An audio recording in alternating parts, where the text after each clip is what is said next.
கூட வந்தவங்க எல்லாம் என்ன பரிகாசம் பண்ணாங்க. டே நந்தா, உன் பேச கேட்டு வந்தோம், இங்க சாமியும் தெரியல ஒன்னும் தெரியல, வெளியே ஒரு மாடு வேற படுத்திருக்குது, எப்படிடா நம்ம சாமி தரிசனம் பண்றது அப்படின்னு என்னை பரிகாசம் பண்ணாங்க.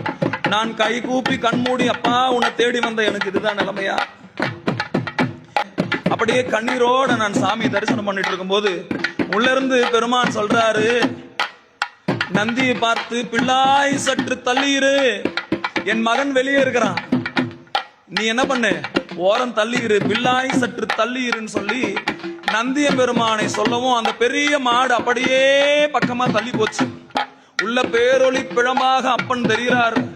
உள்ள அந்தணர்கள் தீபாராதனை பண்றாங்க. பேரொளி பிழம்பை நான் தரிசனம் பண்ணி சிவலோக